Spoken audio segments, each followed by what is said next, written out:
Décentralisation, quand l'État va vers les régions. Pendant longtemps, l'essentiel du développement de Djibouti s'est concentré dans la capitale, tandis que les régions de l'intérieur demeuraient moins équipées en infrastructures et en services publics. Depuis 1999, un autre choix est posé, faire de l'ensemble du territoire un espace de développement et rapprocher l'administration de chaque citoyen. Avant 1999, on ne parlait pas de décentralisation, tout simplement parce qu'il n'y avait pas de décentralisation. C'était plutôt une déconcentration qui existait, une déconcentration administrative, c'est-à-dire qu'on avait effectivement des régions à la tête duquel étaient les préfets, et les commissaires à l'époque, s'appelait commissaires. Je vous parle d'avant 1999, donc on avait des commissaires qui géraient les régions. On avait 4 régions, Ali Sabié, Dikil, Obok et Tadjoura. La région d'Arta n'existait pas à l'époque. La décentralisation constitue en République de Djibouti d'abord un processus politique et institutionnel qui vise à transformer un État historiquement hypercentré en un système de gouvernance locale beaucoup plus participatif. Et après 1999, effectivement, comme vous le dites, à l'arrivée du nouveau chef de l'État, M. Ismaël Omar Guelleh, il y a eu la mise en place de cette nouvelle réforme. Mais à cette époque, évidemment, l'idée était là, la volonté était là, le président l'avait décidé, cette réforme a été lancée, mais on était toujours dans une phase, si vous voulez, d'expérimentation. On peut appeler ça comme ça, je crois. Donc c'est avec l'arrivée au pouvoir de M. Ismaël Omar Guelleh en 1999 qu'il y a eu une réelle volonté avec la mise en place d'abord ce qu'on appelle les conseils provisoires, les conseils régionaux provisoires. Donc à ce moment-là, la décision a été de mettre en place des conseils régionaux provisoires, donc non élus.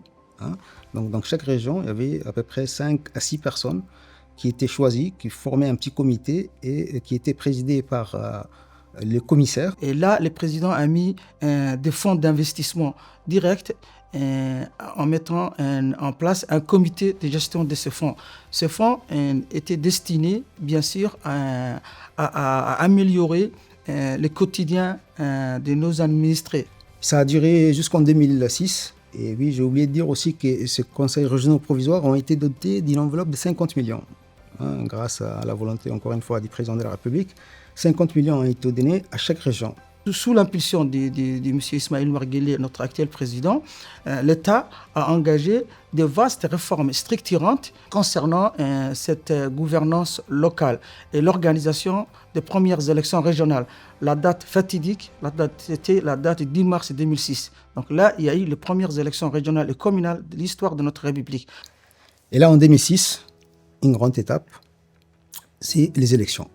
Voilà. Donc c'était les premières élections locales et qui ont vu l'entrée en scène des acteurs non négligeables, les élus locaux, qui pour le coup avaient justement un mandat électif. Ce n'étaient pas des conseillers régionaux provisoires, c'était des conseillers régionaux élus. Évidemment, avant d'arriver à 2006, on avait bien sûr mis en place une armature législative et réglementaire pour que cette décentralisation puisse démarrer en 2006 directement après les élections. Et j'ai oublié peut-être de le mentionner, c'était des lois essentiellement, la loi 174 qui portait décentralisation, portant décentralisation et gestion des régions, et une deuxième loi, la loi 122 qui, elle, régissait exclusivement la capitale, Djibouti-Ville. Et cette loi, qu'est-ce qu'elle met en place? Elle met officiellement en place les collectivités territoriales. Il y a eu la création de 5 régions et les statuts particuliers de la ville de Djibouti. Et dans cette loi, qu'est-ce qui est stipulé? Cette loi institue à ce que les collectivités sont dotées d'une personnalité morale et d'une autonomie administrative et financière. Avant, bien sûr, pour tous les documents d'état civil, c'est-à-dire les actes de naissance, les actes de décès, les actes de mariage, etc., tout ce qui concerne l'état civil, les populations des régions de l'intérieur étaient obligées de venir à la capitale pour récupérer ces simples documents. Ils ne pouvaient pas le faire dans les régions. Maintenant, c'est chose faite depuis 2006, à partir de 2007-2008, je crois. Ils peuvent récupérer ces documents au niveau des conseils régionaux parce que cette compétence a été transférée aux conseils régionaux. Donc, c'est un acquis palpable et intéressant. En 2008 exactement, il y a eu le transfert de l'état civil. Avant, c'était détenu par les préfets. Donc, graduellement, vous voyez, il y a comment on dit, et il faut, selon la loi aussi, tout transfert de compétences. Quand on transfère une compétence, il faut non seulement pas transférer les personnes ressources, mais il faut également transférer les ressources financières avec elles. Donc la loi dit quoi? Tout transfert de compétences est concomitant avec les transferts des ressources financières. Il y a aussi d'autres compétences, d'autres facilités qui ont été aussi, bien sûr, offertes grâce à la décentralisation. C'est d'abord par une déconcentration poussée de certains services de l'État au niveau des régions, qui ont fait que la population a plus facilement accès à tous ces services déconcentrés dans les régions au lieu de venir à Djibouti. Ça peut être dans le domaine de l'éducation, ça peut être dans le domaine de la santé, ça peut être dans le domaine de l'agriculture, etc.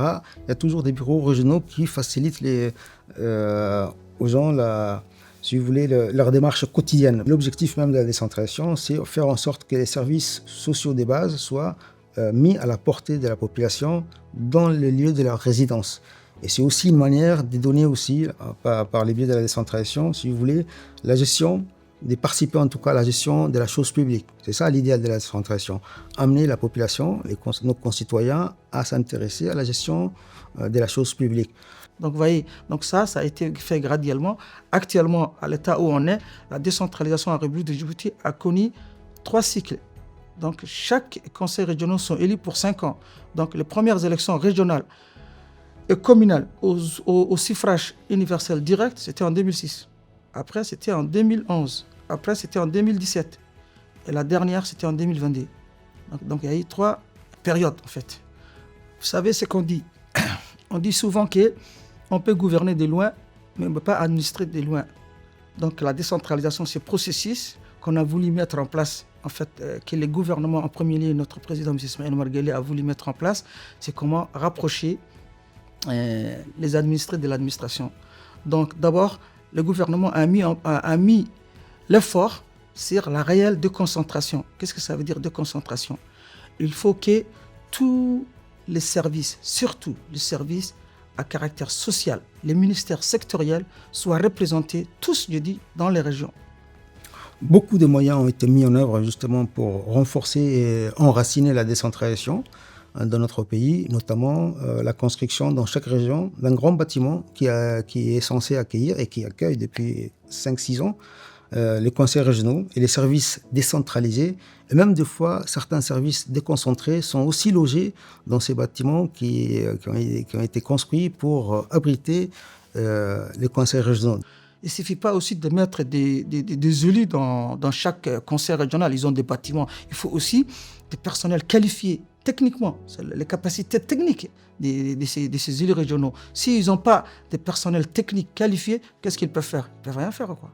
Donc d'abord, l'État a mis l'effort sur la réelle déconcentration, c'est-à-dire tous les ministères sectoriels, surtout, je dis surtout, les ministères à caractère social, doivent avoir leur base dans chaque région. Globalement, depuis la mise en place de la décentralisation effective en 2006 jusqu'en 2024, si je devais résumer en quelques lignes les bilans de la décentralisation, j'ai déjà eu l'occasion dans des conférences de le dire, et je l'ai redit, c'est un bilan très positif. Très positif, pourquoi? Parce que, comme vous le savez, la décentralisation est un processus. C'est un processus complexe, délicat, difficile à mettre en place. Et comme tout processus, ce n'est jamais un processus qui est fini. C'est un processus qui doit continuer à être alimenté, à être amélioré, à être enraciné, et il évolue. Donc, partant de ce constat, oui, c'est un bilan très positif, très positif. Par contre, des défis énormes se posent à notre pays en termes de renforcement de décentralisation, parce qu'on doit aussi maintenant, au bout des décennies, 20 ans, renforcer véritablement ce processus en donnant les moyens. Et comme je l'ai dit souvent, c'est si vous voulez, la véritable décentralisation, elle commence quand les compétences sont déléguées aux élus locaux, aux régions. C'est ça la décentration. Avant ça, c'est de la cosmétique institutionnelle. Ça n'a rien à voir avec la décentration. La décentration, elle commence quand des compétences bien définies par décret, bien définies, sont transférées aux régions. À ce moment-là, on peut parler du début de la décentration. Il y a eu un début de décentration, il y a eu un début de transfert de compétences, mais ces compétences doivent être renforcées par des moyens humains, par des moyens financiers, et de nouvelles compétences doivent être aussi envisagées pour renforcer encore une fois les statuts d'élus locaux.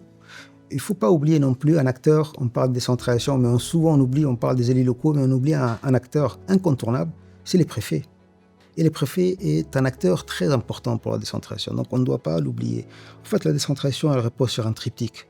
Il y a l'État, représenté par les préfets, les représentants de l'État dans les régions. Les deuxièmes, c'est les élus locaux, évidemment. Et le troisième, auquel on pense encore moins que les préfets, c'est la société civile, c'est les associations, c'est tous les tissus non étatiques. Voilà les triptyques fondamentaux de la décentralisation. Et c'est ces triptyques qu'il faut renforcer. D'abord, la décentralisation, c'est un processus qui se met en place graduellement, selon les ressources humaines et les ressources financières. Donc, avant l'arrivée de notre président, M. Ismaël Omar Guelleh, la décentralisation était vraiment inexistante. Donc, hier et après, il y a eu l'avènement déclencheur, surtout la loi de 2002 qui organise les territoires en 5 régions et 3 communes. Mais la loi la plus importante, c'est celle de 2006, où les régions sont dotées d'une personnalité morale, une autonomie administrative et financière. Effectivement, la décentralisation est une réforme phare. C'est une réforme, comme je l'ai dit, un processus délicat, complexe, que peu de pays décident véritablement de mettre en place, de lancer et d'appliquer. Chose qui a été faite à Djibouti.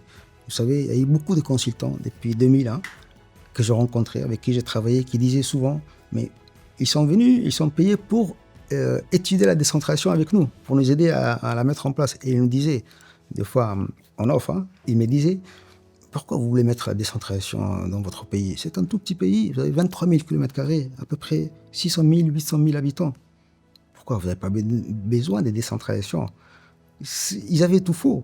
En fait, la décentralisation n'a rien à voir avec, si vous voulez, la superficie du pays ou la petitesse d'un pays. C'est tout simplement un mode de gouvernance, un mode de gestion.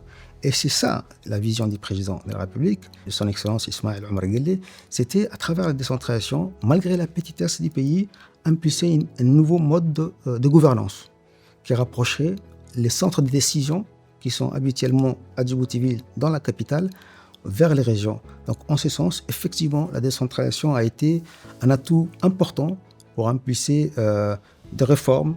Et il faut aussi dire que la décentralisation, elle s'inscrit aussi dans un cadre beaucoup plus global de réformes institutionnelles qui est lancé par le président de la République. Et tout ça concourt à une seule vision, c'est de tirer vers le haut notre pays, de lui donner sa visibilité et sa lisibilité sur la scène internationale.